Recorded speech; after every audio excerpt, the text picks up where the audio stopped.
कोशिश अगर सच्ची हो तो रास्ते मिल ही जाते हैं, हौसला अगर दिल में हो तो तूफान भी थम ही जाते हैं, मेहनत अगर जारी रहे तो सपने हकीकत बन ही जाते हैं। नमस्कार दोस्तों, मैं नरेंद्र यादव आप सभी का आपके अपने YouTube channel NS education point पर स्वागत करता हूं।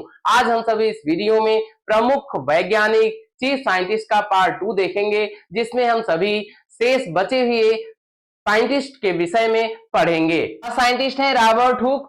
सर्वप्रथम इन्होंने मृत पादप ऊतकों में कोशिकाएं देखी थी, जिसे 1665 ईस्वी में सेल्स नाम दिया था। तो इन्होंने सर्वप्रथम मृत पादप ऊतक में कोशिकाएं देखी थी, सन 1965 ईस्वी में सेल्स संज्ञा दी थी। उन्होंने पदार्थों की प्रत्यास्थता का भी अध्ययन किया था।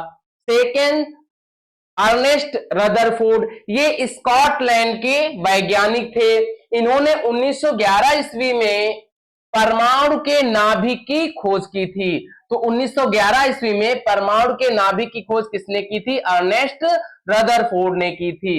आर्यभट्ट, ये प्राचीन भारत के प्रसिद्ध खगोलज्ञ या खगोल शास्त्री एवं गणितज्ञ थे, जिनकी रचना का नाम है आर्यभट्टीय। तो आर्यभट्टीय रचना किसने की? आर्यभट्ट ने की। इन्होंने गणित एवं खगोल में कई महत्वपूर्ण कार्य किए। सबसे पहले इन्होंने बताया कि पृथ्वी अपने अक्ष पर घूमती हुई सूर्य की परिक्रमा करती है। तो सबसे पहले एक इसने बताया कि पृथ्वी अपने अक्ष पर घूमती हुई सूर्य की परिक्रमा करती है, तो ये सबसे पहले आर्यभट्ट ने बताया था। नेक्स्ट, जगदीश चंद्र बोस, ये प्रसिद्ध भौतिकी विज्ञानी थे, जिन्होंने मार्कोनी से भी पहले बेतार प्रणाली का प्रदर्शन किया था। तो बेतार प्रणाली का प्रदर्शन किसने किया था? सबसे पहले जगदीश चंद्र बोस ने किया था। जगदीश चंद्र बोस ने बेतार प्रणाली का प्रदर्शन किया था। इन्होंने वनस्पतियों की संवेदनशीलता पर अनेक आश्चर्यजनक प्रदर्शन किए थे। इन्होंने बोस इंस्टीट्यूट की स्थापना की थी। तो जगदीश चंद्र बोस ने बोस इंस्टीट्यूट की स्थापना की थी। इन्होंने क्रैस्कोग्राफ नामक यंत्र का आविष्कार किया था। अब हम सभी आगे और इंपॉर्टेंट साइंटिस्ट के विषय में जानेंगे। अगले साइंटिस्ट हैं चंद्रशेखर वेंकट रमन। रमन प्रभाव के लिए इन्हें 1930 ईस्वी में भौतिकी के क्षेत्र में नोबेल पुरस्कार दिया गया था। इनके द्वारा रमन प्रभाव 28 फरवरी को आविष्कृत हुआ था, जिसके उपलक्ष्य में भारत में प्रत्येक वर्ष 28 फरवरी को राष्ट्रीय विज्ञान दिवस के रूप में मनाया जाता है। राष्ट्रीय विज्ञान दिवस। 1954 में इन्हें भारत रत्न तथा 1958 में इन्हें लेनिन शांति पुरस्कार से विभूषित किया गया था। तो 1954 में भारत रत्न तथा 1958 में लेनिन शांति पुरस्कार से सम्मानित कौन किया गया था? चंद्रशेखर वेंकट रमन। बीरबल साहनी, ये प्रसिद्ध वनस्पतिज्ञ थे। इन्होंने अपने विस्तृत अनुसंधान क्षेत्र के अंतर्गत कुछ फर्मों की सजातीयता और संरचना पर निर्णायक खोज की थी। अगले साइंटिस्ट हैं मेघनाद साहा। ये भौतिकी के विश्व प्रसिद्ध विद्वान थे। मात्र 30 वर्ष की अवस्था में ही या उम्र में ही ये इलाहाबाद विश्वविद्यालय में प्रोफेसर के पद पर नियुक्त हुए थे।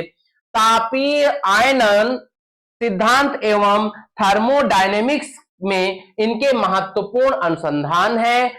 उनकी अनुपम कृति है the history of Hindu science. तो the history of Hindu science की रचना किसने की? मेघनाद साहा ने की थी। नेक्स्ट साइंटिस्ट है डॉक्टर सलीम अली। ये प्रसिद्ध प्रकृति विज्ञानी एवं पक्षी विशेषज्ञ थे। इन्हें भारत का बर्ड्समैन कहा जाता है। ये प्रसिद्ध प्रकृति विज्ञानी एवं पक्षी विशेषज्ञ थे, इसी कारण इन्हें बर्ड्समैन कहा जाता है। इन्हें 1976 ईस्वी में पद्म विभूषण तथा 1983 में वन्य प्राणी संरक्षक 1983 में वन्य प्राणी संरक्षक पुरस्कार से सम्मानित किया गया था। यानी 1976 में डॉक्टर सलीम अली को पद्म विभूषण तथा 1983 ईस्वी में वन्य प्राणी संरक्षक पुरस्कार से सम्मानित किया गया था। अब हम सभी आगे महत्वपूर्ण साइंटिस्ट के विषय में देखेंगे। अगले साइंटिस्ट हैं होमी जहांगीर भाभा। भारत में 1948 ईस्वी में गठित परमाणु ऊर्जा आयोग के अध्यक्ष होमी जहांगीर भाभा थे। तो परमाणु ऊर्जा आयोग के अध्यक्ष कौन थे? होमी जहांगीर भाभा थे। वे परमाणु अनुसंधान केंद्र, बाद में भाभा अनुसंधान केंद्र इसका नाम पड़ा था, के संस्थापक थे। वे राष्ट्र संघ द्वारा आयोजित प्रथम परमाणु ऊर्जा के शांतिपूर्ण प्रयोग अधिवेशन के भी अध्यक्ष थे। तो परमाणु ऊर्जा के शांतिपूर्ण प्रयोग के अध्यक्ष कौन थे? होमी जहांगीर भाभा थे। Tata institute of fundamental research के पहले निदेशक थे। तो Tata institute of fundamental research के पहले निदेशक कौन थे? होमी जहांगीर भाभा थे। नए साइंटिस्ट हैं सुब्रमण्यम चंद्रशेखर। ये भारतीय मूल के अमेरिकी वैज्ञानिक थे जिन्होंने तारों के संबंध में अनेक उल्लेखनीय अनुसंधान किए थे। 1983 में इन्हें विलियम फाउलर के साथ भौतिकी का नोबेल पुरस्कार मिला था। यानी विलियम फाउलर के साथ इन्हें भी नोबेल पुरस्कार दिया गया था, जो कि भौतिकी के क्षेत्र में दिया गया था। सूर्य के द्रव्यमान के 1.4 गुने द्रव्यमान को चंद्रशेखर सीमा कहते हैं। तो चंद्रशेखर सीमा किसे कहते हैं? सूर्य के द्रव्यमान के 1.4 गुने द्रव्यमान को चंद्रशेखर सीमा कहते हैं। नेक्स्ट साइंटिस्ट हैं हरगोविंद खुराना। इन्होंने आनुवंशिकी में प्रोटीन संश्लेषण पर अत्यंत उल्लेखनीय अनुसंधान किए और इन्होंने अपने अन्य दो अमेरिकी साथियों के साथ मिलकर आनुवंशिकी कोड की खोज की थी। तो आनुवंशिकी कोड की खोज किसने की थी? हरगोविंद खुराना एवं उनके अन्य दो अमेरिकी साथियों ने। 1968 में इन्हें अमेरिकी सहकर्मियों के साथ चिकित्सा विज्ञान का नोबेल पुरस्कार दिया गया था। तो इन्होंने 1968 ईस्वी में नोबेल पुरस्कार अपने अन्य दो अमेरिकी सहकर्मियों के साथ प्राप्त किया था। सतीश धवन भारतीय अंतरिक्ष अनुसंधान संस्थान के भूतपूर्व अध्यक्ष थे। इनके अथक प्रयास से आर्यभट्ट, रोहिणी तथा एप्पल जैसे उपग्रह अंतरिक्ष में प्रक्षेपित किए गए। इन्होंने सुपरसोनिक एवं ट्रांससोनिक विंड टनल के निर्माण में योगदान दिया था। अगले साइंटिस्ट हैं विक्रम साराभाई। सुप्रसिद्ध भारतीय वैज्ञानिक विक्रम साराभाई परमाणु ऊर्जा आयोग एवं भारतीय अंतरिक्ष अनुसंधान संगठन के अध्यक्ष रहे थे। इन्होंने फिजिकल रिसर्च लेबोरेटरी, जो कि अहमदाबाद में स्थित है, और इंडियन इंस्टीट्यूट ऑफ मैनेजमेंट की स्थापना में अहम योगदान दिया था। तो फ्रेंड्स, उम्मीद है आप सभी को कॉम्पिटिटिव एग्जाम्स की दृष्टि से अति महत्वपूर्ण वैज्ञानिकों के विषय में जो पढ़ाया गया है अच्छे से समझ में आया होगा। अब हम सभी इन सभी पर आधारित कुछ बहुविकल्पी प्रश्नों को हल करेंगे। पहला ऑब्जेक्टिव प्रश्न है, कोशिका शब्द का प्रयोग सर्वप्रथम किसने किया था? इसका पहला ऑप्शन है रॉबर्ट हुक, दूसरा ऑप्शन है चार्ल्स डार्विन, तीसरा है एडवर्ड जेनर, चौथा ऑप्शन है रॉबर्ट ब्राउन। अभी हम सभी ने पढ़ा था कि मृत पादप ऊतक में सर्वप्रथम रॉबर्ट हुक ने कोशिकाएं देखी थी, जिसका 1665 ईस्वी में सेल्स नाम रॉबर्ट हुक ने दिया था। तो इसका पहला करेक्ट ऑप्शन ए होगा, रॉबर्ट हुक।